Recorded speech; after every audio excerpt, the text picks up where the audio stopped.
We'll go ahead and call to order the Kodiak Island Borough Assembly work session of Thursday, September 25th, 2025 at 6:30 p.m. We are in the Assembly chambers. First item is citizens' comments. The local number is 907-486-3231. Toll-free number 855-492-9202. And limited to 3 minutes per speaker. Anybody wishing to speak, please come forward at this time or call in.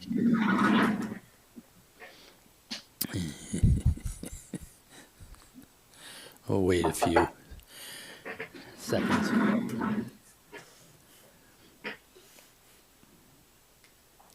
Hearing and seeing none, we will continue with items for discussion. The first is presentation of the hydrology and hydraulic study for Russian River and Sargent Creek by River Focus Incorporated.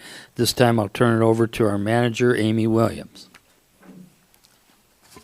Thank you, Mr. Mayor. The Kodiak Island Borough submitted an application for an advanced assistant hazard mitigation grant through the state of Alaska from FEMA on July 13th, 2023, and on February 5th, 2024, the Alaska Division of Homeland Security and Emergency Management signed the grant award to Kodiak Island Borough to conduct a hydrology and hydraulic study of the Russian River and Sargent Creek.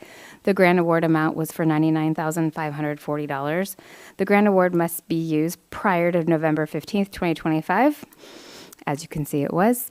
On May 30th, 2024, the Kodiak Island Borough published a request for proposals for this study, and on August 30th of 24, River Focus was selected to conduct the study. The Assembly approved contract fiscal year 25-25 at its regular meeting on October 3rd, 2024, and the contract was executed by me on October 4th, 2024. River Focus began work on the study shortly after the contract execution. The final report of the study was submitted in August of 2025. River Focus, in order to complete the contract, is required to present the findings of the final report at a public meeting, and that is what they are here to do tonight. Thank you. The floor is yours for the presentation, Jesse. Okay, great. Yeah, thanks, Amy, and thank you, Assembly. So I maybe have a few too many slides for a 30-minute talk, so I'm going to talk fast, but if I go over anything too quickly, please feel free to interrupt me. We'll have time for questions at the end, but feel free to keep this conversational throughout the presentation. So yeah, I'm just going to go through a quick agenda. So I'll do a little bit of an introduction, do a bit of a project explanation, the why we're here, and talk about where we are in the progression of the overall projects and the needs of the area for H&H work. And I'll go through the project details and some of the numbers and try not to bore you guys too much or to condense it too much that it's not palpable. So please do ask questions there. And then we'll go back and review the progression of the work and kind of what's happening after this before I open up the floor for questions and hand it back to the borough. So quick introductions here. My name is Jess Straub. I am a river restoration engineer out of Anchorage. I have been playing and working on rivers in Alaska since 2019. My former employment with Fish and Wildlife Service brought me to Alaska prior to this work, and been able to actually work in the watershed up on Lake Orban prior to this study. And so I'm really was happy to be able to get the opportunity to continue working in this area. Kodiak is a very special place. And so the team was led by Kodiak Island Borough with River Focus and with some great input and help from the Bells Flat residents. And so us as a team kind of got the data and the work together to be able to complete this assessment.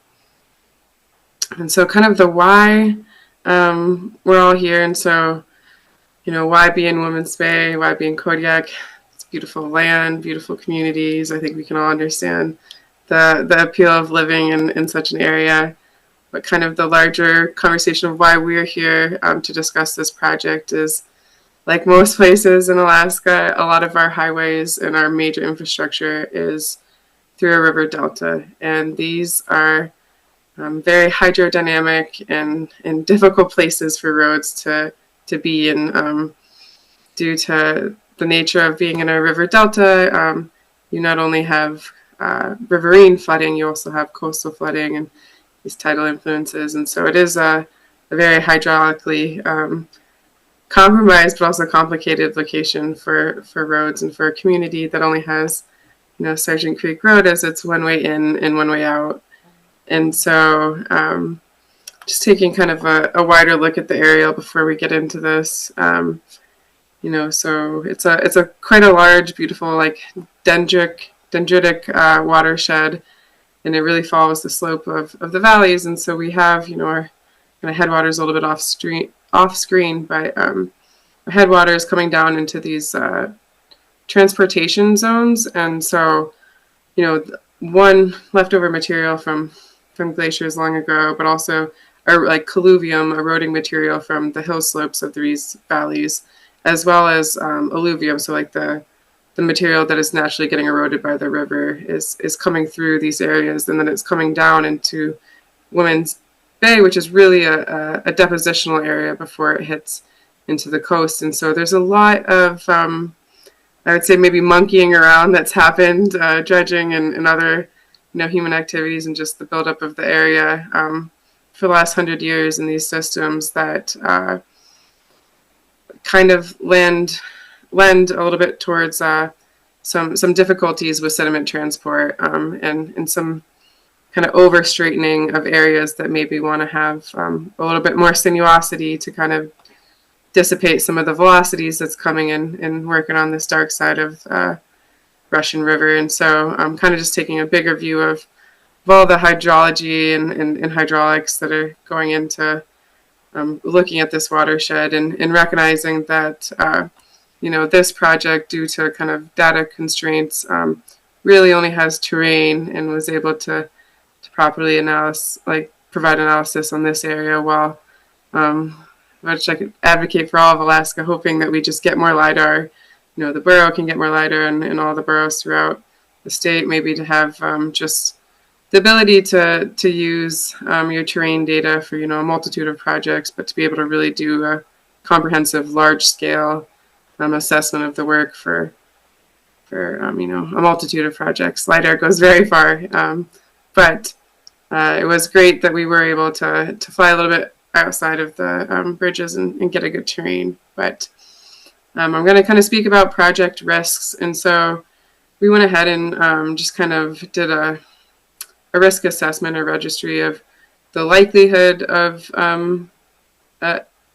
an occurrence happening, and then the severity, and then assigning a risk value to that. And so looking at Sergeant Creek Road, Sergeant Creek Bridge, Russian River Bridge, private property floods, private property loss, and as well as debris entry into the rivers from private lands. And so kind of writing down the potential risk and those consequences for each item, and then going and assigning a likelihood event number as well as a severity event. Jess, So, this is Mayor Scott. too much. Your slides aren't progressing.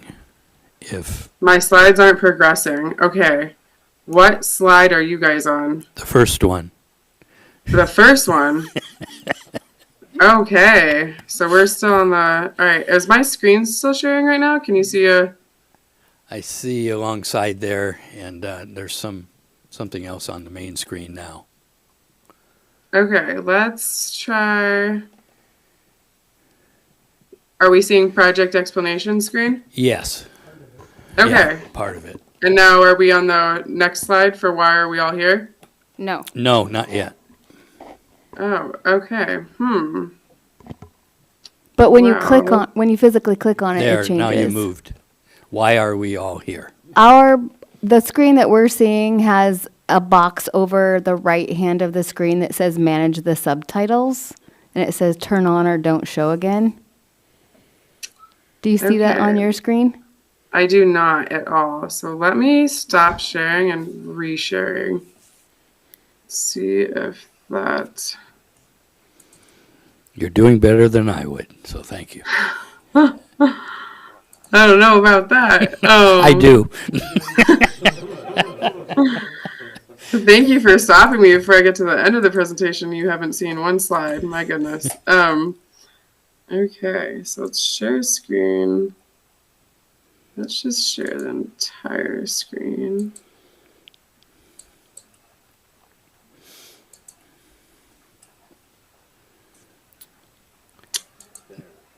Okay. There, now it's enlarged. Oh, this is perfect. And now, are you guys seeing the next agenda. slide? Agenda. The agenda. Okay. Introductions. Okay, great. We're catching up here. We're moving. Sorry, guys. So, yep, we already did introductions, talked about the project team there. And now I was getting into the kind of project explanation. So I think we all got caught up with why we're here. So here, at least there's some nice photos to see what Very nice I was photos. talking about with this, this braided nature of being in a river delta, and you unfortunately come up on a road which really is like a dam that has a few outlet areas, right, to kind of connect those two water desires from upstream and downstream. And so it is a complex area. And so I'll just point this out again since we're backing up a little bit. But right, this is the transitional zone that's moving all that material from your headwater, but also from your hill slopes of your valleys and from the eroding material happening in your streams. And so it's coming down, and as the valley comes down into this depositional and more like a depositional zone that's transitioning into the coast,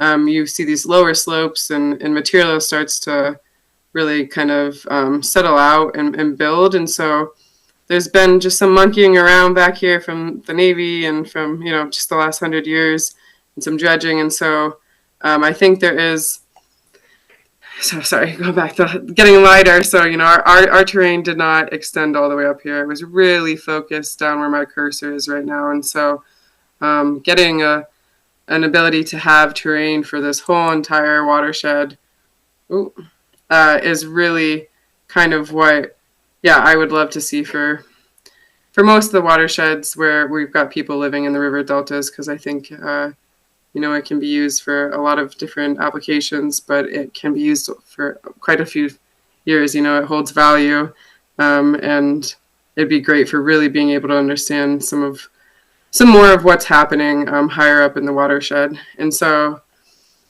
sorry to repeat all of this, but so this is that risk table I was talking about. So we've got those assets I had mentioned, potential risk and the consequence of those risks. And so in order to assign a risk value, we look at the likelihood of something occurring and the severity of that occurrence. And that allows us to put a risk value. And so we have this likelihood, this frequency table of the event occurring, and then the severity of what that impact would really mean to the community. And so we're able to grab a number from this table and this table for each occurrence that we're looking at. And so that allows us to kind of plot them together on this nice colored risk table and start to associate where our priorities should be when looking at risks and what we should tackle first. And so, assigning the likelihood and severity numbers in order to get these risk values pretty clear. The Sargent Creek Road, being the one road in and out, is of high risk with really high consequences if it fails. And so really putting that as a priority risk item to look at. And the bridges kind of being next, as I know they're outside of Borough domain, but having influence on their reconstruction and being in the room to really advocate for making sure that they're increasing flood conveyance and capacity, because also could have very catastrophic impacts for Women's Bay area.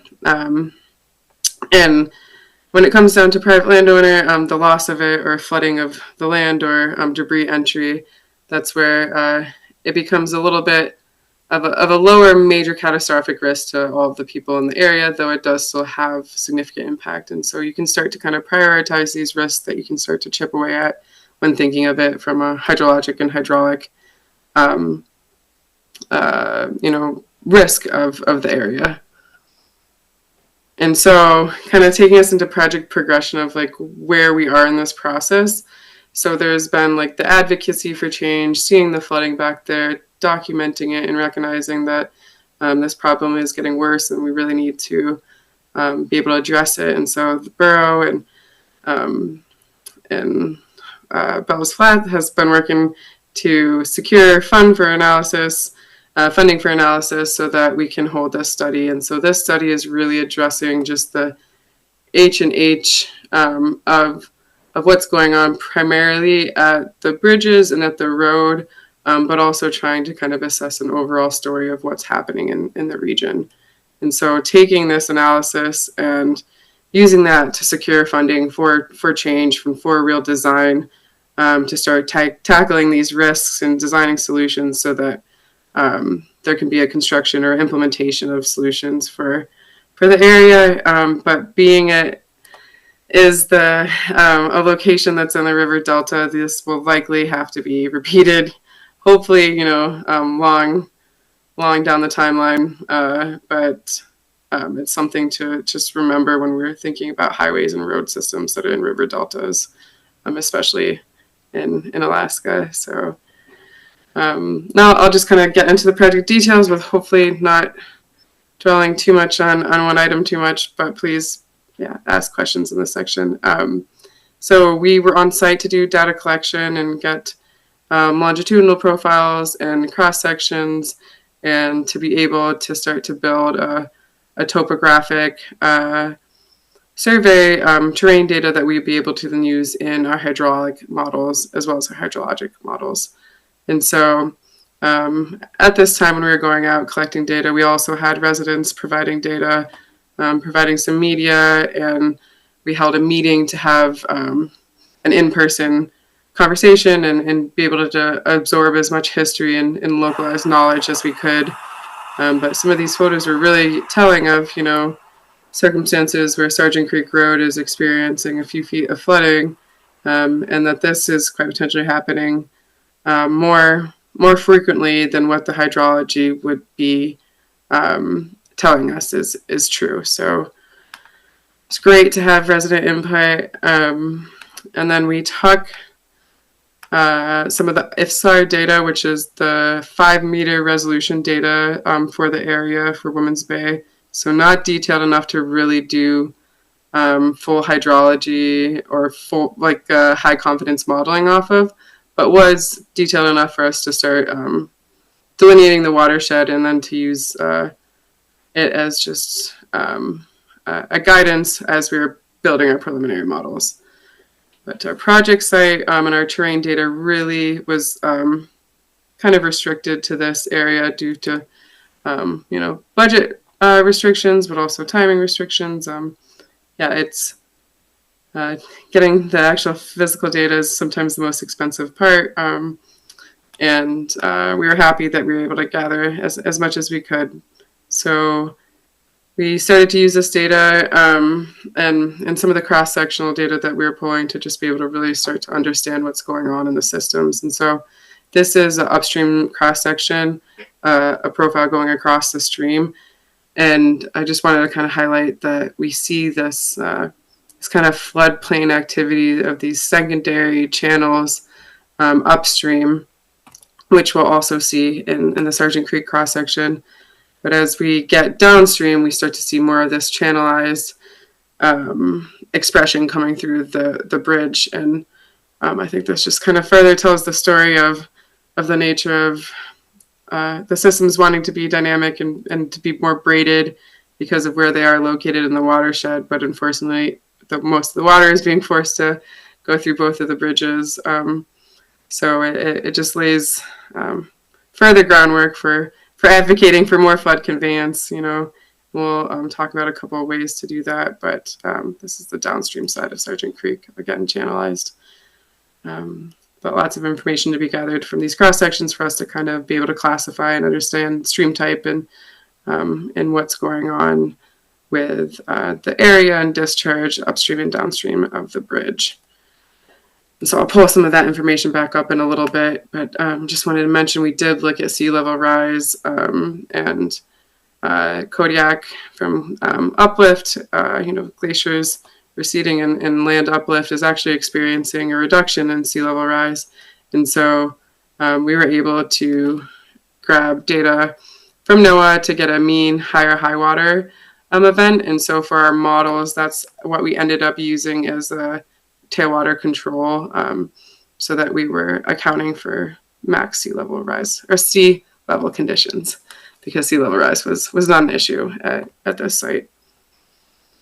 And so now that we have this data and we're starting to understand the local hydrology, we can start to create existing conditions. And so using USGS regression calculations and using cross-sectional areas that we call bankful discharge and 100-year flood-prone width discharge, we're able to kind of calibrate some of these flow calculations to get these regressions that we would use in our model, and these reoccurrence that we would use in our model. And these on streams where we don't have gauge data, and there's a couple of gauge locations on the island, but it really was not from watersheds that would be transferable or that we could scale from or do basin transfer from. So these numbers, we have confidence in them, but not high confidence, unfortunately, because of the nature of the data that we were able to collect, but also the lack of data that is most places in Alaska when it comes to stream flow and hydrographs and regional curves. So we felt good using this data to go ahead and run our hydraulic models with these flows. And so back to this is our kind of joint 2D area that would start running our flows through. And so in our hydraulic models, we put in both bridges. And so this is the Russian River Bridge, and this is the Sargent Creek Bridge. And so we're able to then start modeling some results. And so right here, I'm showing a 5-year event, the max velocities. And so I wanted to highlight this one because we can already see it's overtopping Sargent Creek Road. And we can see getting some, of these higher velocities as it's making tight turns around bends. And then as we switch to the 100-year flow, we can see over Sargent Creek Road, we're starting to get high velocities at that low point in the road. Velocities way past the safe driving or the suggested safe driving limits, as well as depths past that limit as well. And so we can start to see, flow coming on Russian River on this relic secondary channel, and just kind of the dynamic nature of potentially switching alignment or switching the active channel that these systems, especially Russian River, has in this area. And so I want to kind of just look a little bit closer into that major risk that we were looking at Sargent Creek. And so some of these aerials show it pretty well, but the day that we were out there flying, there had been some flow that had gotten kind of overtopped and then got trapped here and has no type of passage or anywhere to really dissipate into. And so as flows and floods increase coming up this bank, there's a connection that happens going over this low point in Sargent Creek Road. And so we wanted to make sure that we were really modeling that well and capturing that. And so we just see this water all wanting to have somewhere to go, but really being kind of stuck back there, probably an old relic of a channel scar from, time past that maybe had flowed that way at one point. And so looking at that, and so this is a 5-year event, and just hold it here at the max. Oops. Go back one. So,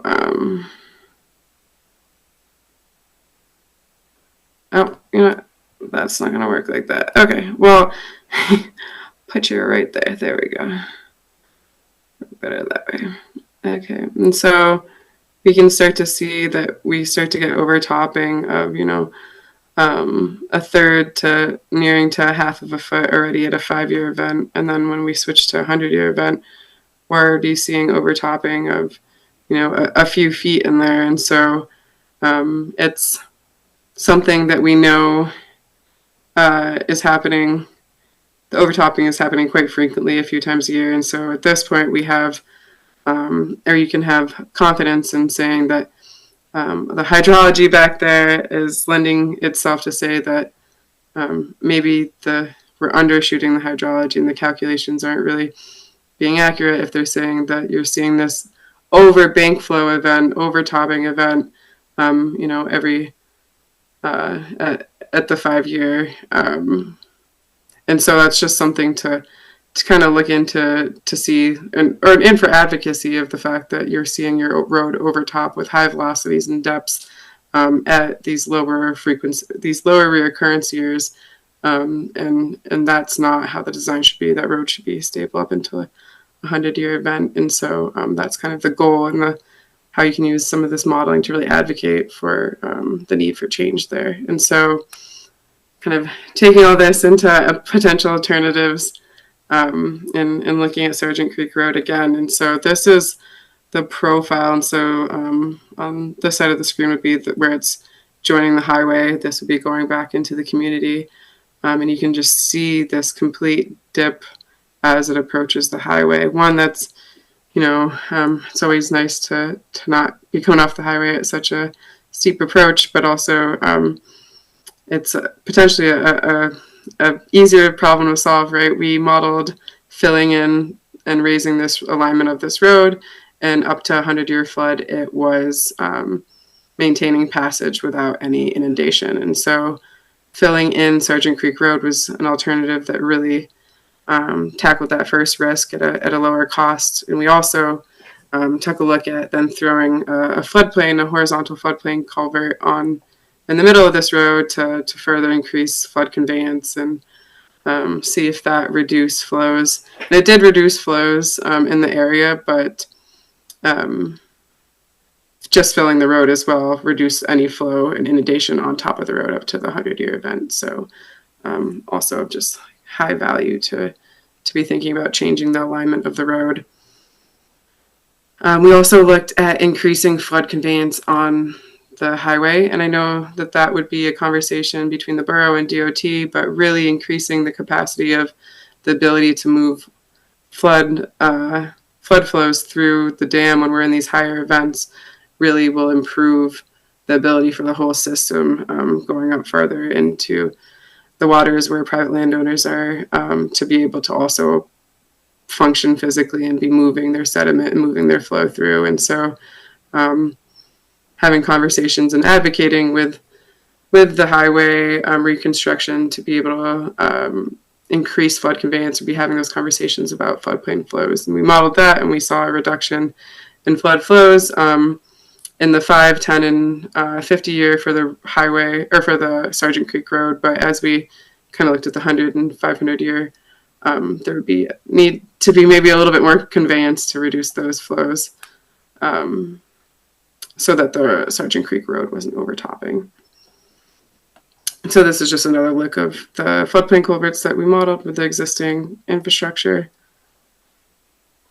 And then kind of outside, so I had shown you the area we were able to collect terrain data that we could have high confidence in this, but a known concern and a big importance was also the loss of property and flooding, and especially on the dark side of Russian River. And so we did look at further benefit cost analysis, and just as a mitigation effort, looking at guide banks, like armored guide banks that are on the outside of bankful at these locations, really forcing the channel and the flows away from private landowners.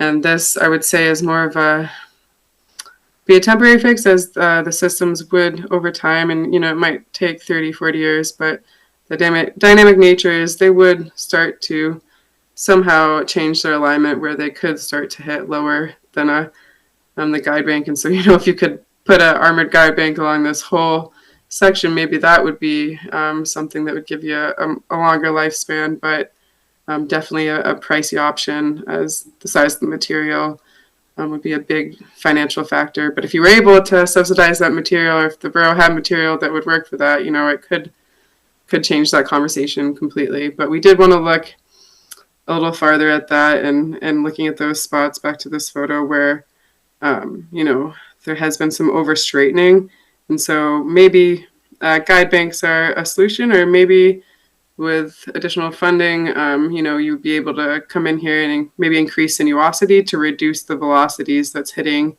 at some of these banks. But I think further investigation would really need to be had to understand exactly how flows are moving up here. But we did size out some armor bank locations, and I think that is something that will have to be looked at a little bit further to understand the full influence of that decision.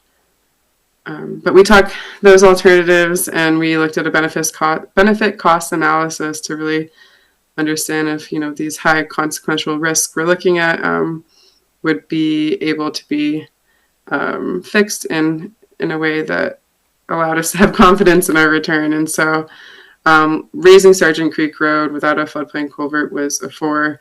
It's a pretty low cost for a very high reward of maintaining access to the community.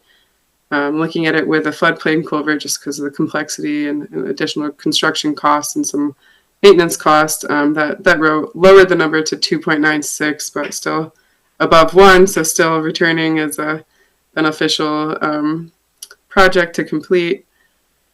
And then looking at the floodplain culverts in the highway, that returned also higher than 1 at a 2.03, and advocating that these first few options really are beneficial to the whole community and would have a return that would make the investment worth it.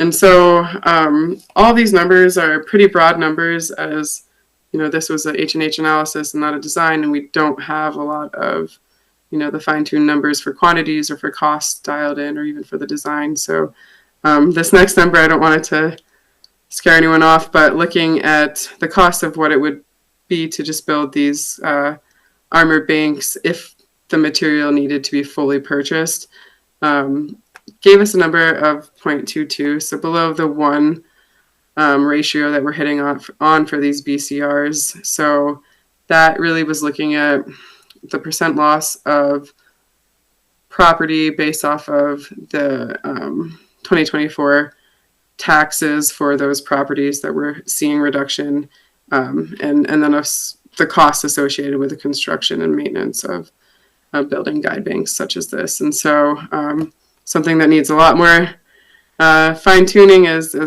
quantities or prices or locations or a design comes into play. So this number could definitely change in the future. But that was kind of what we had, what we looked at. And so bringing us all back to the process of where we are, right? This hydrologic and hydraulic analysis. And so it's really shown that Sergeant Creek Road is of high importance to address for health and public safety and environmental safety of the area, and that the bridges are functioning quite well and can handle up to the 500-year flood, but they are definitely seeing some shear stress and some higher velocities where there could be some compromise to the embankments or the infrastructure, but also that some of those flows and those higher events would really not be passable for any kind of aquatic organism. And so advocating to the state, DOT, as well as ADF and G, that increasing flood conveyance is not just for properties and for the community, it's also for the fish species and the aquatic organisms that are in that system. And so advocating for increased flood conveyance, whether that be at the bridge or along the road, is really what this analysis pushes, and it also pushes for looking at a larger watershed, having some more data, whether that's LiDAR or additional terrain, to really look at the larger watershed processes occurring, so that we can understand what's happening and higher up in the waters where some of those landowner houses are being affected. But ultimately, that the nature of living in a river delta and a depositional zone that's highly dynamic is that a high influence or a high capital cost would have to be put into kind of building something that would reduce the erosion and the flooding that maybe is occurring in those areas. And so taking all that information, taking it to FEMA or to, any of other places where you can start to secure funding to address some of these flood concerns that are going to increase the safety for the neighborhood and hopefully in the long run protect land or improve the processes of the rivers so that they have a little bit more stability and there can be a little bit more higher confidence in how they're going to behave under different flood events. And so that is kind of, I had a much longer presentation that I tried to shorten, so I hope I didn't speak too fast or zip over anything too quickly, but yeah, I'd love to just thank you all for being here and open the floor for questions. Thank you for the presentation. Any discussion or questions of Jess on there? Bo. I guess there's more discussion based for looking at those potential solutions. It seems looking at the cost benefit analysis, one thing we have a lot of here is access to rock fill material. That seems to be the most cost effective approach, not just for the project itself, but long-term maintenance. That would be without having a lot of information on what that would actually look like. That seems to be the more promising option of those presented, but not for me to decide. I just think that's something that we could easily manage here long term. And I think the rock that she's talking about is armor rock, larger rock, not gravel. Gotcha. Correct. Where does that, that gets expensive. If you could educate me on maybe where does that come from? It's drilled and shot typically. And when you're wanting to produce armor rock, your blast pattern is different in order to get bigger rock, so it's an intentional thing. So something we couldn't source here locally? You can source it. But so just the cost of producing it would, right. Gotcha, okay. Producing it, sorting it, and placing it. That's why it gets very expensive. Okay, thank you for that. So, Yeah, I thought I maybe had that. What's that, Jess? I was going to zoom into just some armor rock just so we know what we're kind of talking about size-wise, right? On Sergeant Creek. On Sergeant Creek entrance. Very funny bigger rock there. armor bank that the DOT had installed. But yeah, that's the type of sizing of the material that we'd really be looking at. So unless it was getting removed from somewhere else where it wasn't needed, it could, it's likely could be a pricey cost. Larry. Just two quick questions. Is this report being transmitted to the state of Alaska so that they could use the information in their bridge designs? Second, Yes, I will maybe field that to Amy, but I know that Amy and the DOT have been conversing and have been data sharing. So yeah, I believe this is being supplied to the DOT. Is that correct, Amy? Yes, ma'am, they have it. Go ahead, Larry. the second question I had isn't, maybe the mayor can answer it. The cost of this kind of mitigation, if you will, would that fall on the service district or the borough? Well, probably neither. It's more of the private property owners along the edge that are being impacted. The service district could, with the approval of all the property owners, could choose to tax themselves to help with that. But the borough owns the part of the river. I think the Coast Guard owns part of the river, and I don't remember if there's a third entity in there. I guess I'll give Jess a little bit of the history that I've experienced over the years living here. Basically, in the 60s, 70s, it wasn't until it started a little bit in the 80s and 90s for sure it started moving. We didn't have near as much erosion taking place on the sides because basically in the mid to late 30s and up until the mid-40s, basically Russian River and Sergeant Creek were the source of gravel for the entire Navy base that was built. And when that stopped, it seemed to start meandering more because you had gravel coming down, building up, and then like any delta, it moves off to the sides on the low points.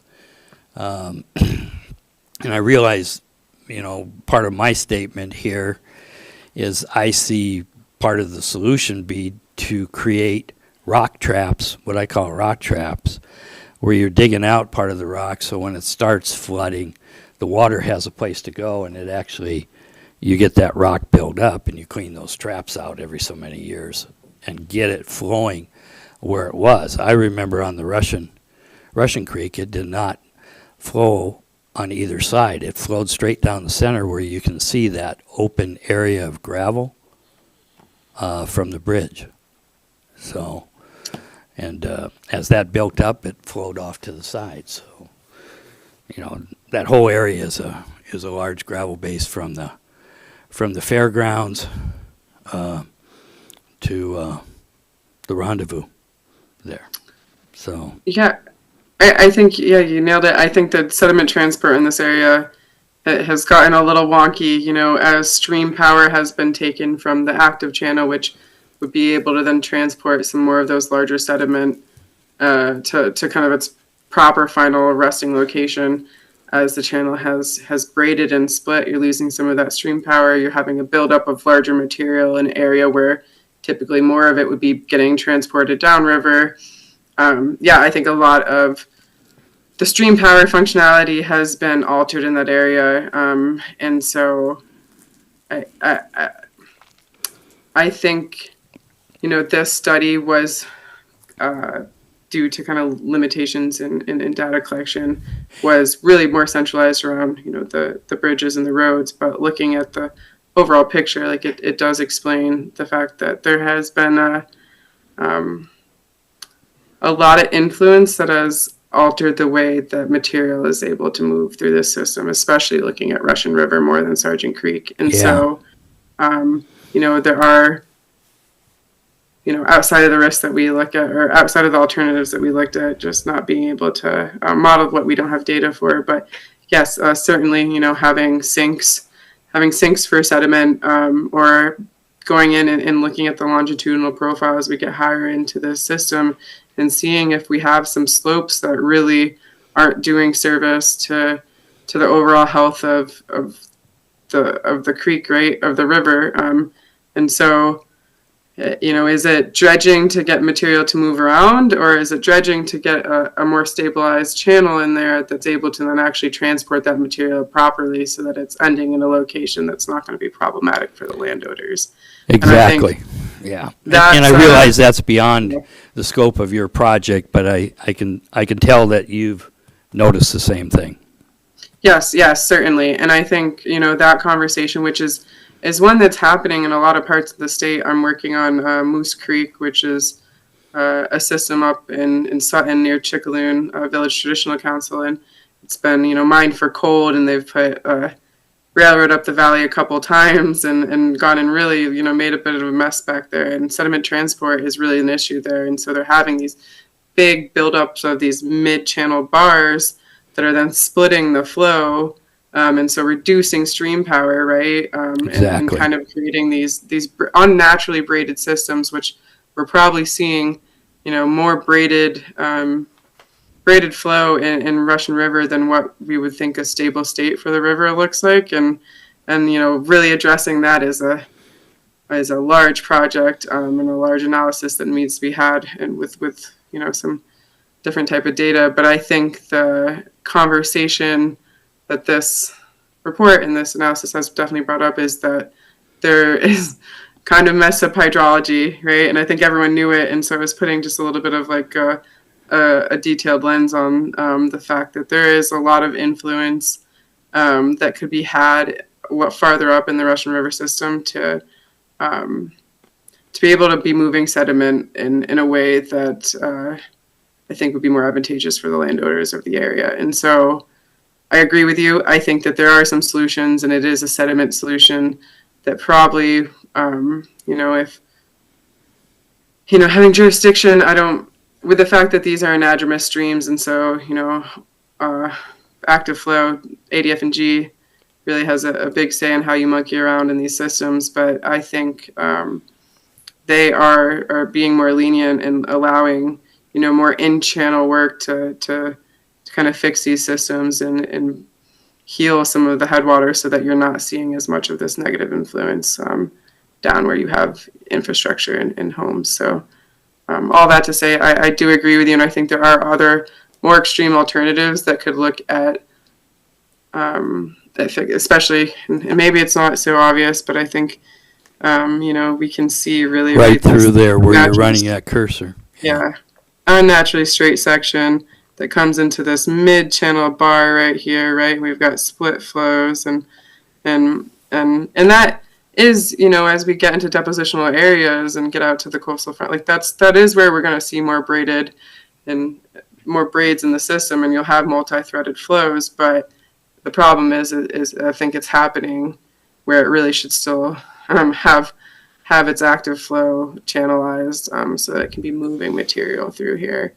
Yeah, when it used to flow in the center there, we didn't have these problems. But as that sediment got deposited over the years of it not being removed, it changed and moved to the sides. So, yeah. And so there's the human labor way of maybe taking out that material and centralizing that flow so that you don't experience such high flows on a spread out level of plane. But there is also then the element of, figuring out if you don't want to do maintenance, maybe higher investment now of figuring out how you could get the river to start doing the work for you, right? Exactly. Maybe increasing or removing some wood from some of these in-channel bars, right? Reducing their stability and using that wood to then increase some of the sinuosity. So if we increase the sinuosity, it's decreasing the slope and reducing some of the power. And so, yeah, I wish, I had some of these alternatives or some of the analysis for higher up in the watershed, because I do think, that's a big driving factor for some of these owners over here. And I think, a LiDAR would allow you guys to maybe carry out that type of analysis, especially if it was green LiDAR, which penetrates water, so you can get a really understanding of what's going on below the flows. And what I'm hearing you say is that it would be best that we do some more analysis upstream. So that will help. If for these landowners and for overall health, and I would really say maybe overall health even more for the Russian River than Sargent Creek. Correct. I think that there's been a lot of influence up there, and if you wanted that system to get into a healthy spot where it's functioning more as it would pre so much influence and monkeying around, then yeah, that is something I would suggest. Jess, Larry has a question. Larry? Yeah. I appreciate your presentation and the discussion. I was wondering, are you planning to do the same presentation out at the Bells Flats, Sargent Creek communities so that they can understand exactly what is going on? It seems like I noticed in your report that they gave you a lot of valuable input, face to face, and I was hoping that there's some kind of face to face review with that community out there so they understand the complete study. Yeah, I would be happy to share this same presentation and have this conversation and open up the floor for questions. I'll leave that in Amy and Chris's hands, but it'd be great to catch back up and kind of finalize conversation with them. But I know how much goes into getting a lot of people in the same room, so I will say that I am open for that and leave it to the borough. Okay, Jared. Thank you, and thanks once again, Jess, for the very thorough presentation. I really appreciate it. It helped explain a lot from this 130-page report. I have a question about the FEMA toolkit. The study says that the full functionality of the toolkit wasn't used. So I'm thinking next steps, in trying to fund this project, if we pursue FEMA funding, will these BCRs stand as is, or are we going to have to do another full recalculation using, the FEMA's full toolkit just to meet their standards? Yeah, I think you could take the information that you have from these VCRs and input them in. One reason why I said that the toolkit really couldn't be utilized is there was no way to set like a single road in and single road out. And so I felt it was undervaluing the I would say like the severity of the nature of that road failing. And so it would essentially kept accounting for the fact that there would be another way to go to where you needed to get to. And so I thought that the cost that it was saying it would inflict on the community was not accurate. And so that plus the some of the other components in there that are a little interesting kind of pushed me away from using that. But that being said, I don't think that FEMA I know that people have kind of used that loosely while having backup data on their own. So you can use this kind of preliminary BCR and submit that as a part of your application, and FEMA will work through that with you. And so I have seen that in the past. So. Okay, that makes sense. Thank you. Yep. Any other questions or discussion? Jess, thank you very much for the presentation. Yeah, of course. Thank you guys for making the time. And I did not have a slide with my email on it, but you guys have the report, and I believe my contact's in there. So if any other questions come up now or in the future, yeah, please do reach out. I'm in full support of seeing this work get to good use and securing some additional funding for you guys. So whatever I can do to help, I'm here. Thank you. We'll stay in touch. Okay, great. Bye-bye. Bye-bye, guys. Good night. Good night.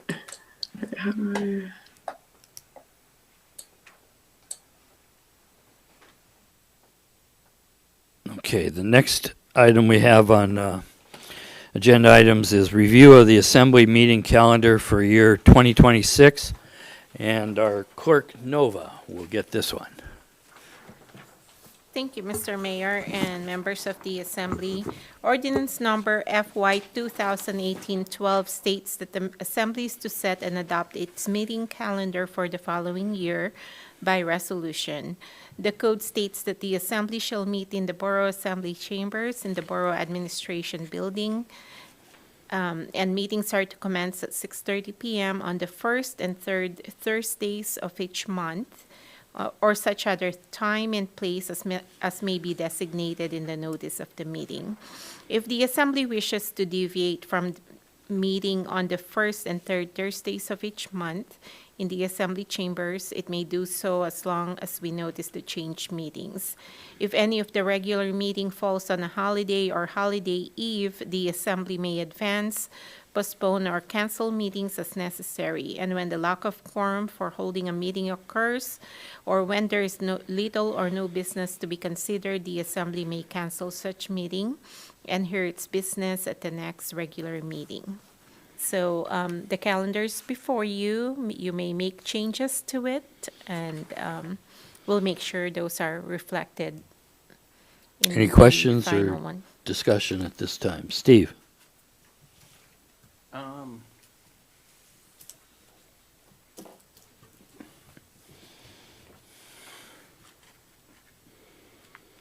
a little confused on June, not having a meeting on both the 11th and the 18th. Reason is usually in June after we've got done with the budget. Okay, We that's only right. have Yep. one meeting in June. Okay.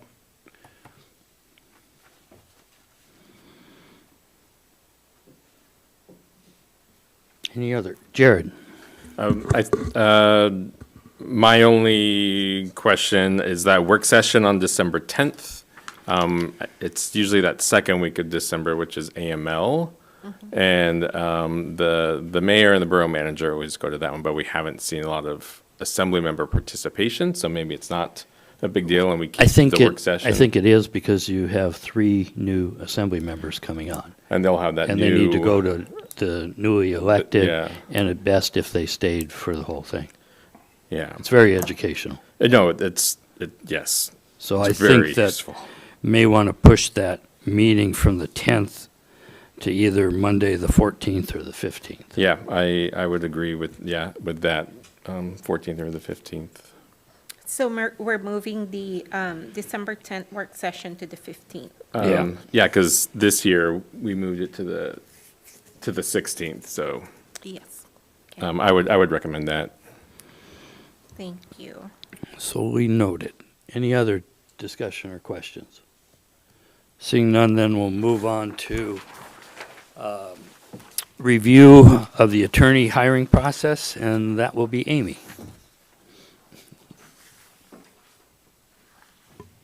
Thank you, Mr. Mayor. The current borough attorney's contract is set to expire on November 30th of this year. A request for proposals for legal services went out on August 8th, 2025, and the bids are due actually tomorrow. We're hoping to discuss with you tonight who you would like to be on the committee to score the RFPs, or if you want all assembly members to see all of them. And then when it's convenient for you to conduct interviews, if there's a preference to conduct the interviews during a work session or you want special work sessions set up for that, and then how you would like to do that if you want to have people come here and meet them in person or do it electronically. Nova and Megan made a proposed timeline. It's on the second page in the packet tonight. We're obviously at the September 25th. Proposals are due tomorrow. You will see the copies of the RFPs go out October 2nd, if that's what you wish. I think we did talk in agenda sending about who may or may not be on there, but we wanted to get the assembly's wishes on who you wanted to review those. Yeah, one of the things that we talked about was all of the assembly reviewing and scoring them.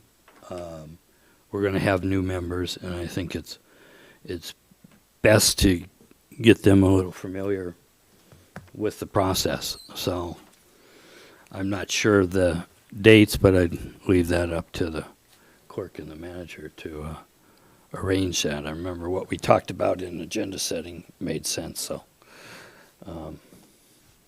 Scott. Do we know how many have applied at this point? I know that there's at least one, but I haven't, they go into the safe and we leave them there until we open, so Okay. I haven't. If there's a great number of them, it's going to be confusing for everybody. So you don't think that'll happen, though? No. Okay.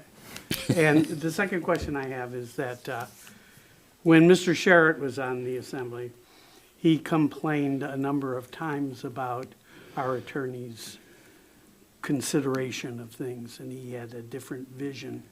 Is there a way to have an attorney involved in this to kind of help vet? So part of the RFP is for them to talk about their experience inside of the government sector.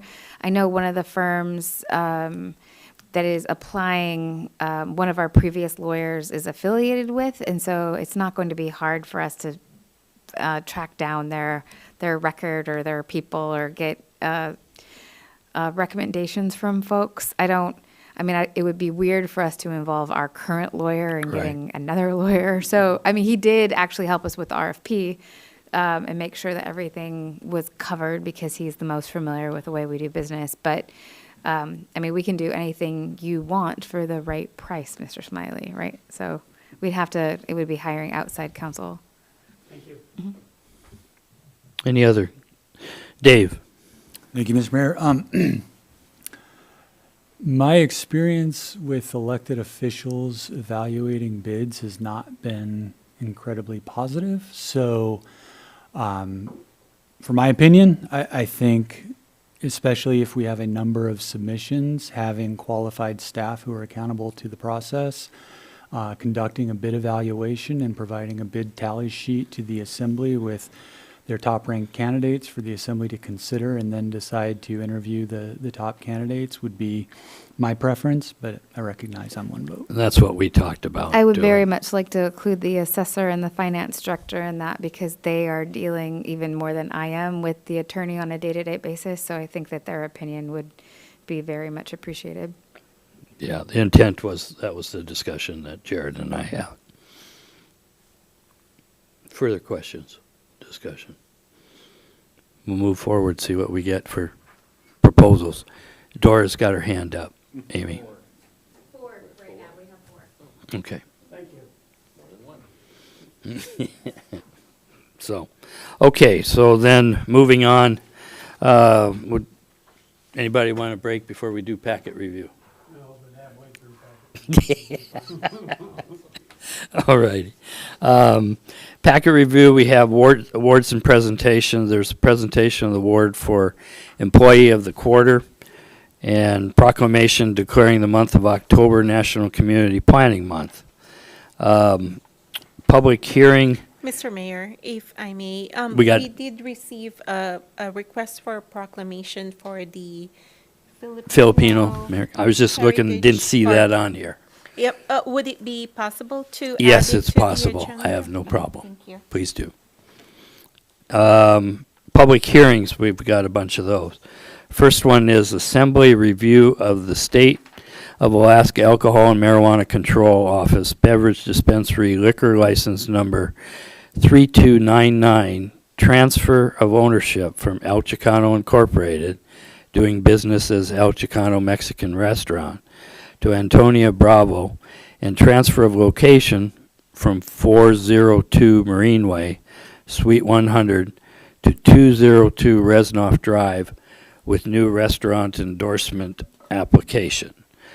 Nova, staff report, please. Thank you, Mr. Mayor, members of the Assembly. As you probably remember, last week you voiced non-objection to the renewal of this license. This time, what is before you is the transfer of ownership and the transfer of location. So they're transferring the license from the Marine Way location to where the restaurant is right now, the one on Resnov. The one on Resnov also has some issues with fire code and sprinklers, but what I understand is that they're working actively with the fire marshal on this one. So you have 3 options that is before you. Knowing that information, you can either voice non-objection, you can voice objection, or you can voice objection with conditions. So those are the options available. So if you do voice objection or voice objection with conditions, after that meeting, we're going to notify the applicant licensee and let them know that it's going to be, they're going to be given the opportunity to defend the application before you. So if that happens, you're going to be seeing this again before you on October 16th. I'd be happy to answer any questions you may have. Any questions at this time? Steve?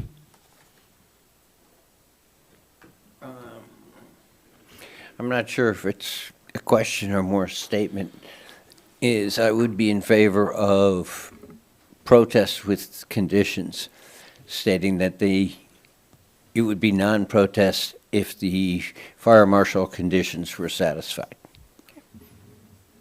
That's my feelings on the subject. Okay. Any other discussion or questions? We'll move on to the next one. Public hearing is ordinance number FY 2026-7, amending Kodiak Island Borough Code, Title II, Administration and Personnel, Chapter 2.10, Appointment of Officers, Commissions, and Committees, Section 2.10.030, Compensation for Regulatory and Quasi-Judicial Boards and Commissions. Staff report, Amy. Thank you, Mr. Mayor. The Board of Equalization for Evaluation typically meets twice a year in May to hear evaluation appeals and approve the role for certification. The board consists of 5 members and 2 alternate members, each serving 3-year terms. According to Borough records, the last time this board's compensation was reviewed and increased was 2008. The board chair is requesting the compensation amount be raised from $100 to $175 per meeting. Thank you. Any questions? Seeing none, we'll move on to the next one, which is ordinance number FY 2026-8. This is a public hearing. Amending Kodiak Island Borough Code Title 3, Revenue and Finance, Chapter 3.35, Real Property Tax, Section 3.35.030, Real and Personal Property Exempted from Taxation regarding Good Cause Appeal Hearings. Staff report, Amy. Thank you, Mr. Mayor. This ordinance is the procedure that we currently use. However, it has never been put properly into KIB code. So the changes that you see on the next few pages in the packet put the process we currently use into the code. If you have any specific questions, our assessor, Seema Groot, is here tonight to answer them. Any questions? Seeing none, we'll move on to the next ordinance that's on a public hearing is FY 2026-9, amending Kodiak Island Borough Code Title 3, Revenue and Finance, Chapter 3.35, Real Property Tax, Section 3.35.040, Method of Assessment regarding correction of the assessment roll. Staff report, Amy. In order to come in line with Senate Bill 179, which describes specific information for the assessor's roles in assisting the public during the appeal period after notice of values are mailed and how errors and omissions may be corrected, we have 2 sections of changes. The first section clarifies the assessor's role in determining full and true value notices, and the second section clarifies how errors or omissions will be handled when someone comes in to appeal. Again, our assessor is here tonight if you have specific questions on the changes. Any questions or discussion? Seeing none, move on to the last public hearing, which is ordinance number 2026-10, determining the disposition of tax foreclosed properties acquired by clerk's deed in 2024 and establishing intention to surplus and sell said properties by finding that a public need does not exist for the properties and authorizing the properties for immediate disposal. Staff report, Amy. Thank you, Mr. Mayor. On July 12th of 2024, the borough acquired a clerk's deed for 4 properties via the foreclosure process established by Borough Code and state statutes. Of those 4 properties, only 2 currently remain unredeemed. Those 2 unredeemed properties were presented to the Planning and Zoning Commission during their August 13th work session and August 20th regular meeting, where they were determined that a public need does not exist. This ordinance accepts the Planning and Zoning Commission's findings, classifies the properties as surplus to the borough, gives permission for the properties to be sold, and establishes the conditions of sale. The conditions of sale set in the ordinance are that the sale is conducted by a sealed bid auction. The bid shall contain a 10% deposit based on the minimum bid amount listed in the bid packet. A minimum bid is the amount owed to the borough, including the cost of sale. The remaining bid balance must be paid within 30 days of bid acceptance, and the highest bidder takes ownership. If the property remains unsold after being offered for sale by sealed bid, the property may be listed online for sale to any approved party for the minimum bid. A sale date has not been set. If you have any questions about these details, our Finance Director, Dora Cross, is here tonight to help. Any questions or discussion? Seeing none, we'll move on to next is resolutions. Resolution number FY 2026-6, authorizing disposal by lease of a portion of USS Sturvey 25369, Lot 1, remainder Woman's Bay. Staff report, Amy. Thank you, Mr. Mayor. This action requests consideration for disposing of a parcel of borough land commonly known as the Kodiak Fairgrounds. The fairgrounds property has been under a 55-year lease that was assumed by the borough from the state of Alaska when the property ownership was transferred. The original lease is expiring on November 3rd, 2025, and the leasee, Kodiak Rodeo and State Fair Incorporated has requested a new lease. To enter into a new lease, Borough Code 18.20.030 requires consideration of the disposal of land via lease by the Planning and Zoning Commission, and if approved, consideration by the Assembly. A vote in favor of this resolution will approve the disposal of the land and directs the manager to negotiate a lease. In your packet tonight, we did not have an actual copy of the lease, so I placed a copy of the actual lease in front of you so that you could see it. The fairgrounds, or the rodeo and state fair, asked for a longer lease than we would normally do because that allows them access to grant money. So we are looking at a 25-year lease period with a 5-year, we can step in and look at it and make sure that that rental rate is still appropriate. The rental rate is $500 a year, which they easily make up by renting to the Kodiak Island Raceway. Thank you. Any questions? Dave? Thank you, Mr. Mayor. I'm not opposed to this. The caveat is, and we frequently talk about cost to our taxpayers by the decisions we make up here. At a minimum, I think a fair market value assessment so that when we approve our budget every year, we're including that as an in-kind contribution to the Alaska State Fair and Rodeo for the difference, if that's going to be the will of the Assembly, so that we're transparent in our operations, that taxpayers know the value of the donation of below market lease terms that are being offered. Jared? I would second also what Dave just said. If you need consensus for that request, I think staff puts together a pretty useful spreadsheet of some of the nonprofits when nonprofit funding comes around and kind of the assessed value of the land if they actually own land and buildings. So I think it'd be very useful to us come budget time also. Amy? Is it safe to assume that you'd like to see that for like the gun range at Saloni Creek and the VFW property, so that if we're doing it for one, we're doing it for all, so we can kind of show them all? Okay. Okay. Any further discussion or questions? Seeing none, we'll move on to the manager's comments.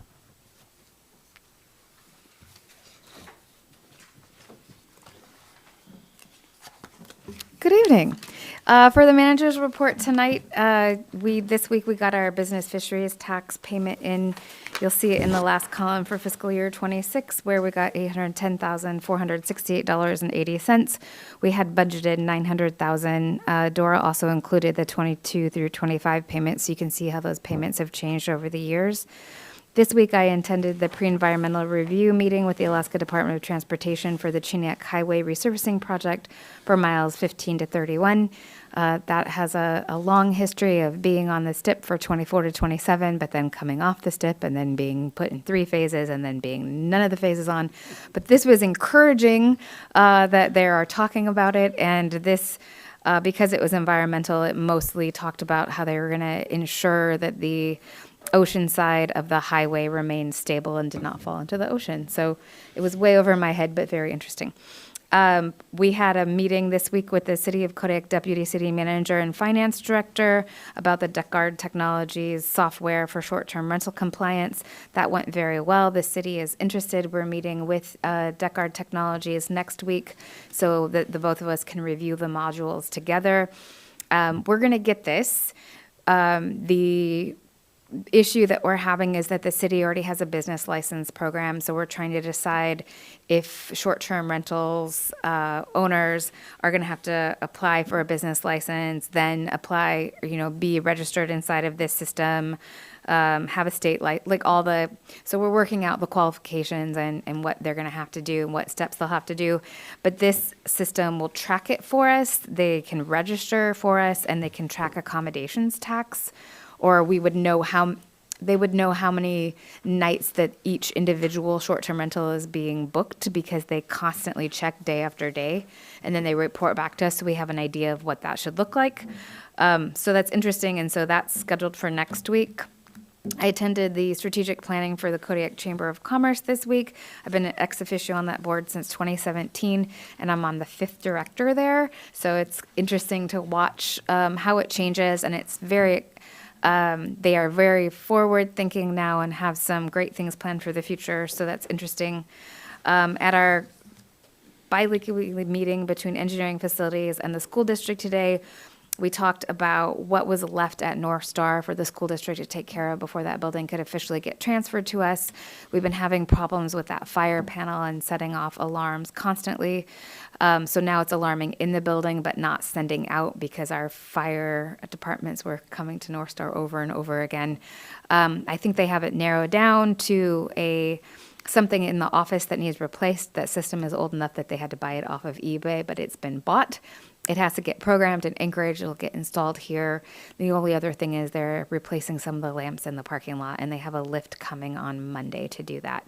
After those two things are done, that will be the end of the list of things the school district promised us they would fix before the handover, so that should be coming very soon. I've already signed the form for the utilities coming over, so we've been paying for the utilities since the beginning of August. In community development, we just had our presentation from River Focus, so staff will be working to close out that contract, complete the final reports, and submit final reimbursement requests. Community development also worked with Alaska DOT on the Kodiak Rezanoff Drive resurface from West Marine Way to the airport. They just were asked to review zoning and make sure that there were no issues, and they did not find any. In assessing, we have 15 applications for either senior citizens or disabled veterans undetermined. SEMA has senior citizen and disabled village trips with CANA scheduled for the week of November 17th. There is an in-town application coffee hour with CANA scheduled for December 3rd and December 10th. And there's in-town application periods at the Senior Center on November 19th, December 19th, and January 13th. We heard back from the court about the Alutiiq Heritage Foundation hearing. It is scheduled for July 27th through 29th of 2026. Field work, assessing is working in on villages and remote areas this year. Unfortunately, the Port Lions trips for the week had to be postponed because we're in the week of the Tyler software conversion go live, and the final boat trip was canceled due to weather. For the Tyler conversion, both with finance and assessing, staff is continuing to familiarize themselves with the software. They're meeting with Tyler almost every day this week to try to go through things. Finance has decided we're going to run parallel systems through December to make sure that we don't miss anything, because it wasn't a flip the switch and we're on new software and everything went well. But the Tyler staff is going to be in Kodiak to help us out from September 29th to October 3rd. You should see them here next week. We'll introduce them to you. If you paid your property taxes late, you have a full payment deadline on Wednesday, October 15th. If you were going to pay in 2 payments and you did not make it in before the August 15th first half, your full payment will be due on October 15th. If you paid your first half on time, you have until November 15th. Property, Dora put in something telling you about that parallel system. We're also having another property access module go live in early October. So it's a kind of a phased in approach. We had auditors here all last week. They left on Friday. Now all of their questions we're able to fulfill remotely. In information technology, IT has been working with Tyler Migration for assessing and finance. They're assisting the clerks with their municipal election support, finalizing the server configurations for the landfill, and working with prospective bidders on the Alaska State and Local Cybersecurity Grant Program that was awarded to the Borough IT Department. Also, last week you approved a contract for storage from USI. It was about $52,000. We went to go buy that, and USI does not carry it anymore. So we're going out for it happens. We're going out for more bids, and so you'll see that contract come back before the assembly here in the next few weeks.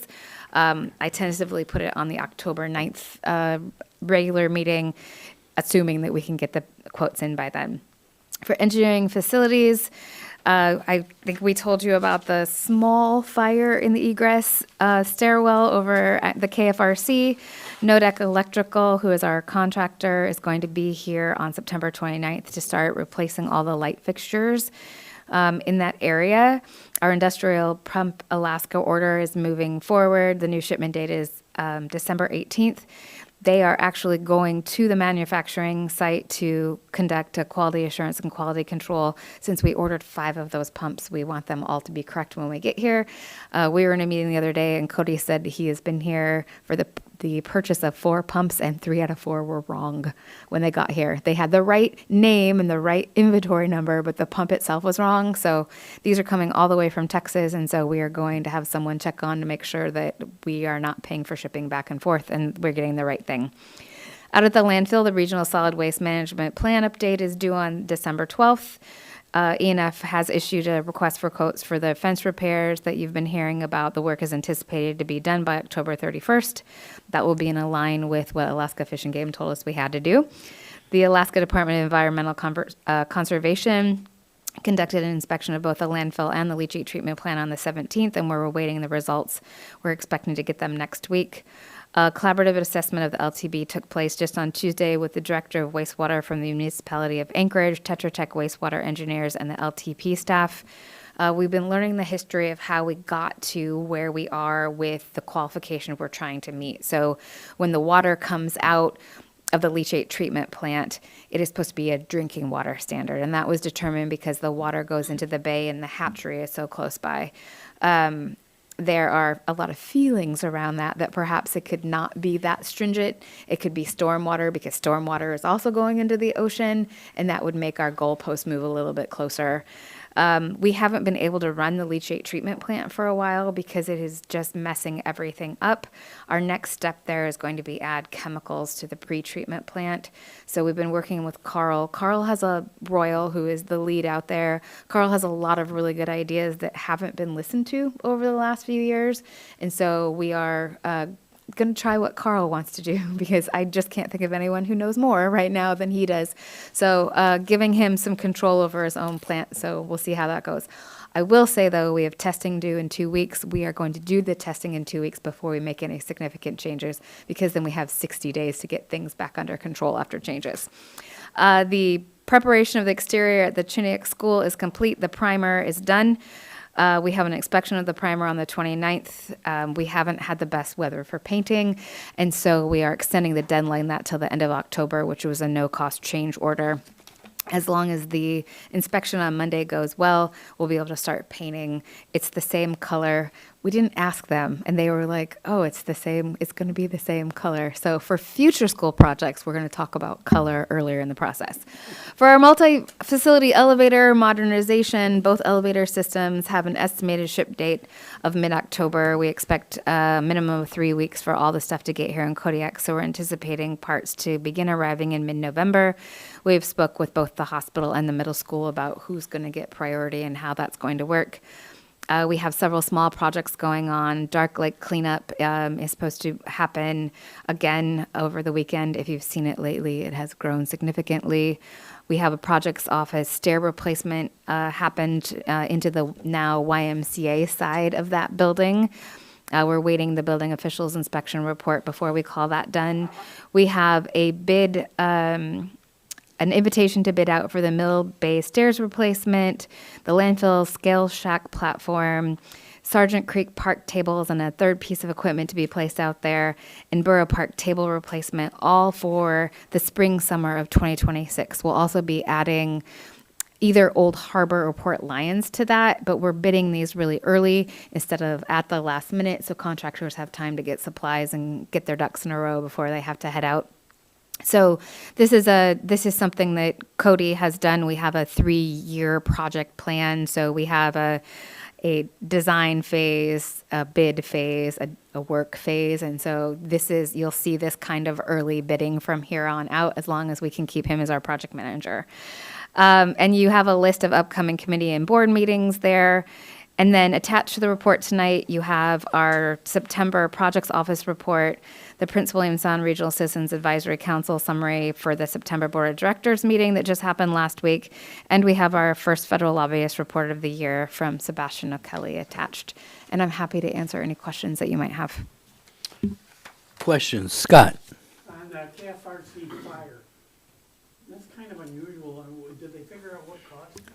Yes, and so we thought that it was the fixtures, and so we had, we're going to replace the fixtures, but now we're also thinking it might be the bulbs. When we bought a bulk batch of bulbs, we bought them for the cheapest amount of money that we could find them, and all of the stuff that has caught fire, both here in the building and over there, are from the same batch.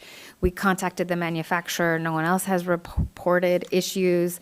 And so they're like, oh, it must be a bad batch, but it's not big enough problem to give you a refund or do a recall. So we're just going to bypass that and purchase new bulbs from like maybe a name brand we've heard of before.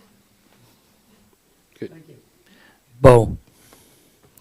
Thank you. This is, I'm not sure how to approach this question other than there's increasing frustration about the Dark Lake illegal dumping scenario. I understand that that's a constant cleanup project by staff, so this is by no means a criticism of staff, but I understand that there's an attempt to put a camera out there, failed because someone stole it, if I understand that correctly. But how do we, and this is a collective, how do we address this? This seems to be getting worse. I don't know what options are available for us to address that, but it's just becoming an increasing problem, and people are getting more and more frustrated, and I agree with them. Spending additional taxpayer funds to clean up garbage that folks are too lazy to take to the dump for free is really frustrating for everybody, but without knowing what kind of solutions we have, I'm just forwarding the frustration. Amy? We've had a lot of different attempts, not just lately, but over the years. We used to have our code enforcement officer and one of our E&F employees go over there and sit there 8 hours a day. Like they would switch out. We had people there, and we could keep it clean every day. They would then wait for those employees to leave at the end of the day and go dump there. And it has been traditionally a green waste place, and now that has grown into the monster disaster that you see today. So we actually have a contractor coming over the weekend to clean it up. It's not our staff. We just don't, if we want to do maintenance, which I really want to do maintenance, we can't have our maintenance staff, and we don't have any laborers right now. So we're trying to keep our maintenance staff in doing maintenance. And so as having those dumpsters back there where there isn't a road going by and there's no one watching, although I've heard several times, even we had a city council member come in today or yesterday and took pictures of, oh, I was out there and I just watched these people heave this stuff on, and I told them that they could take it for free, and they're like, whatever. So, she has pictures of the car and the license plate, and she's going to send them to us. Again, I don't have a code enforcement officer right now either. So one of the best solutions, it's not the cheapest solution, but I think is moving those dumpsters out of there. And I think we could build a fence along that whole road and just block that whole part off. If the community, and I know it's not everyone, but if the community can't fix that, it is a health and safety issue. There are houses all around there, and the pile today is embarrassingly large. So that's good. I mean, that's probably where we're going to be, is moving those out of there and moving them maybe back to historical sites or finding new sites. It's not working. We've done social media. We've posted signs. We've put up storm fencing. We've said, hey, please take it to the landfill. It's open 6 days a week. It's free for the first 265 pounds. I think the problem is that it's not free for contractors. And so some contractors are choosing to use that as their free dumping site instead of taking it to the landfill and paying. And so, we can block it off and just keep people off of our land. We can start doing citations for littering. I don't have an employee to do that right now, but I think that's probably our best tactic. So is either blocking or start citing. Continue, Bo.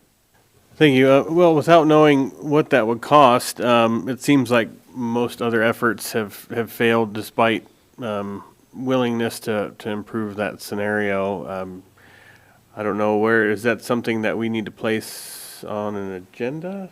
Is that an agenda item to look for to look to fund that. Amy's been looking at it, and she was going to bring information back to us when she was prepared.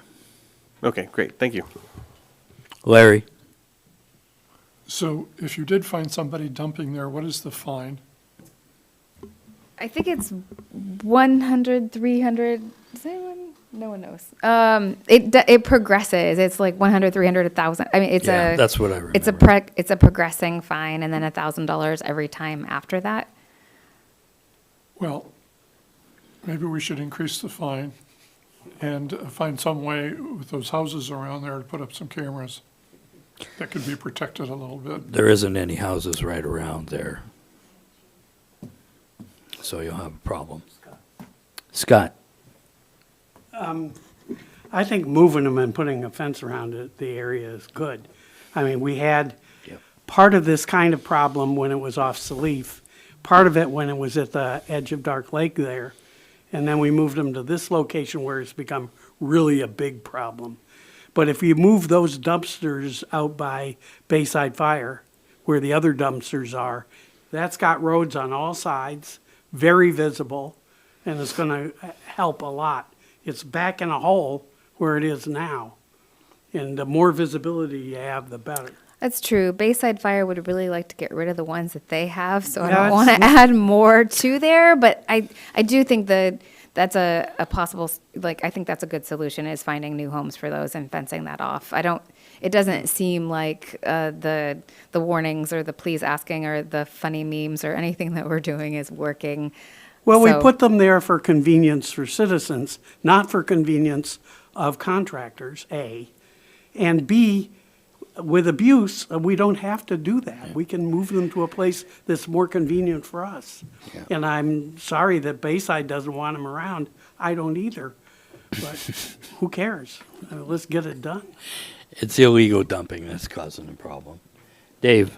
Thanks. And to that, I, again, as one assembly member, would be interested in a future project where we look at, I got a tech demo from Motorola on what they can do with video surveillance, and it's amazing. License plate readers, they've got AI, this isn't a huge staff lift because their systems are now AI enabled, where you look at that mattress and you click on it and you enter the command, and it goes and searches all that footage to find where that mattress originated and creates a stitch for you. So it wouldn't be terribly cheap, but I think it would be worth pursuing, in the upcoming years. And I think if it's true that we've got a small number of people creating a large problem, then, if we have to go as far as a lawsuit, or talk to the city about business licenses or other more drastic measures, then I'm in favor of it. Any other questions? Jared? What Dave was just suggesting, maybe we should start your budget list of things that you would, last year you included at the end of your report. It was very helpful come budget time. I think that's item number 1. I think we need to take care of it long before that, which is eliminating and moving it out of there. Amy? I think we talked about it, I think at agenda setting. I don't remember. I know that I talked to you, Mr. Mayor, but we were talking about how we're paying for this. So it's quite costly to have a contractor come pay it. So we're going to track that, and we're going to talk to Alaska Waste. When Alaska Waste was doing it, we totaled up that amount that it was going to cost. And then once a year on every ratepayer's bill, there was a fee put in to On divide January's. that amongst all the users. And so that's what we're going to do again, if that works for Alaska Waste and we can do that. There is a cost to this, and that landfill fund that is screaming backwards cannot bear this. And so, and it's not fair to the landfill And fund to general have them. fund can't either. And we don't, and it's not fair for, right. So, and this will spread it out amongst all ratepayers, and maybe like if you get that extra $20 bill or whatever, you'll be like, why? And maybe that will be the wake up call to like not do that. I don't know. But I think when it comes to paying for that, we're going to put that on the individual ratepayers like we did before with the dumpster pad cleanup. Steve? I don't know how much difference it would make, and it wouldn't help with contractors that are dumping during the day and work hours. But has it been considered of possibly fencing and gating it off and shutting it at night? Having an employee unlock and lock it so it's only open during the day? Because I know some of the residential people purposely go there in the evening to dump things like mattresses. We could. I think we'd have to have an employee sit there all day and watch it. And so, I mean, that's the same. Well, I realize an employee there all day is not practical. So, yes, but I just think it might eliminate some if it were only open during daytime. I don't know whether it would do, how much of the problem it would take care of. Yeah, I'm not sure. That is absolutely a possibility. That's hard to tell if it would be effective or not. Any further questions? We'll move on to clerk's comments. Nova? Thank you, Mr. Mayor, members of the Assembly. Early voting is still available here in the Borough Assembly chambers. We're open from 10 a.m. to 4 p.m., and it will close on Monday, October 6th. As of 4 p.m. today, we have had 75 voters come in who early voted. I highly recommend to those who have received their by-mail ballots, Kodiak and all the villages, to take some time to fill them out, sign the certification, and get their signatures verified. Please send your ballots back in the mail at your earliest convenience. There's no postage necessary. All ballots must be postmarked by October 7th, which is Election Day. We held our election training on September 15 and 16. Our election workers are prepared to assist voters on Election Day. The local municipal election is set for Tuesday, October 7th. Polling places will be open from 7 a.m. to 8 p.m. I urge everyone to make it out to vote, and while you are at the precincts on Election Day, please remember to express your gratitude to our dedicated election workers for their hard work. We conducted our logic and accuracy test on Friday at 9 a.m. in the Assembly chambers. We invited the public to witness this process, and one member of the public attended to observe. The printed results from the tabulators aligned with the anticipated outcomes of the pre-marked test ballots. We ensured that reject codes are established for overvotes and blank votes, and that any ballots containing write-ins are sorted by the machines. Our machines are prepared for Election Day. And that's all I have. Thank you. Any questions of Nova? Seeing none, we'll move on to Assembly member comments. Bo, we'll start with you.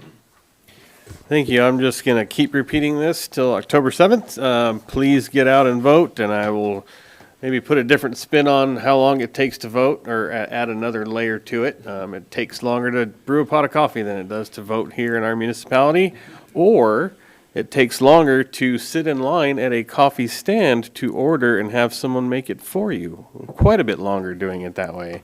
So your cup of coffee is delicious every morning. However, voting for who's going to make decisions on how your day-to-day life is affected is far more important. Thank you.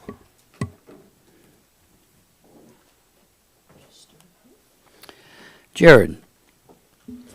I just really want to thank Jess again for that report, that hydrology report. I think, that's such a, those are two very crucial intersections for economy, for safety, and I hope we can work with DOT to get some of that flooding mitigation into their plans too. Let's see, I think I have one more thing. I think it was also vote. Yes, please. Please vote. I was trying to think of another metaphor really quickly, and I couldn't. So, Bo, you got me beat. All right. Dave? Thank you, Mr. Mayor. Yeah, I had an opportunity to listen to the candidate forum. I think, to echo what my fellow assembly members have said, voting is important, but being informed in that vote is also important. So, highly encourage, vote early, vote often, I think is a saying. And to steal a little bit of Bo's thunder, I think it takes longer to drive to Dark Lake and dump illegally than it does to vote. Appreciate KMXT, KVOK, and our staff putting together and hosting that forum. It is important for our community to hear what candidates have to say and how they would represent us. Appreciate the manager and her dogged pursuit of the short-term rental tracking software. She's probably anxious to stop hearing from me about it, so glad to see that getting close to the finish line. Thank you. Steve? Well, obviously vote, and then the other, being on the Lands Committee, we originally were going to have a meeting on the 8th of September that got moved to the 22nd of December, and sadly, I'd like to comment that the meeting was canceled due to lack of quorum, and hopefully we can get a meeting scheduled soon, and a quorum will be available. Thank you. Larry? I don't have any comments. Scott? I appreciate seeing the candidate forums on YouTube. I was stuck in a place where I had my computer and I could get on YouTube, and there's Jared and Scott. It was terrific. So I really appreciate that. I also thank everybody and tell them to get out and vote. Thank you. Mayor's comments. Once again, I reiterate it. Please get out and vote. Every vote counts. A lot of races in Kodiak are historically close. So please vote. And with that, I will adjourn the work session at 8:10. Thank you all for attending or listening. Good night.